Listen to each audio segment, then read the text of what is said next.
နေရာမှာရထားတဲ့ Fasha Color Skin နဲ့ဒီပေါ်မှာဆွဲရပါမယ်ဒီရဲ့အတန်ကိုမှတ်မြင်ရသူမရှိတော့ဘူးလို့ထင်ပါတယ်ပေါ့နော်ဒီမှာဆိုလို့ရှိရင်ဒီလိုရဆိုရင်ဒီရဲ့အတန်နဲ့အရင်တော့လိုပဲအတန်လေးနဲ့ပောက်ကလေးနဲ့ရှောက်ပြီးပြောပါမယ်ဒါဆိုရင်ကြည့်လိုက်မိန်းတစ်ကောင်ရဲ့တုတ်ဘက်ကအားလေးမှာတွေးလိုက်ရှော့နှစ်ကောင်တစ်ကောင်နဲ့ကြောက်နေတယ်လိုက်ရှော့မှကြည့်လိုက်ဟိုကလိုက်ရှော့စကီဟိုထီအောင်တုံးပေါ့နော်လိုက်ရှော့ပြီးလို့ရှိရင်သူချကိုချအနမီမိန်းနဲ့ကိုမိန်းနဲ့ကြောက်နေနဲ့တွေးနေလည်းဘာမှမဖြစ်ဘူးလိုက်ချသူတွေကိုတွေဒါမျိုးကိုတန်တယ်ကွာဒါဆိုလို့ရှိရင်ချင်းလိုက်အနမီမိန်းနှစ်ကောင်ဖြစ်နေလေဟိုအဲ့ဒီရလေထောင်းချလိုက်နှစ်ချက်ပဲ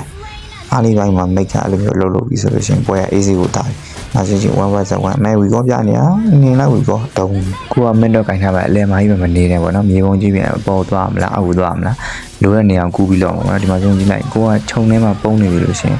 မိတဲ့ကောင်တေးအောင်လာတဲ့ကိုက square AD တွေရှိရပေါ့ကိုကျန်းတော့မှကြည့် enemy အရှုံးတော့ပြီးသွားတယ်ဒါမျိုးကျတော့ကိုက AC ကိုနိုင်သွားပါတော့ဒီလိုမျိုးပွဲမှာဒီလိုမျိုးနိုင်ဖို့အတွက်ဒီလိုမျိုးမိတ်ကိုတည်တည်ချာချာကိုင်းတတ်ဖို့လိုပါတော့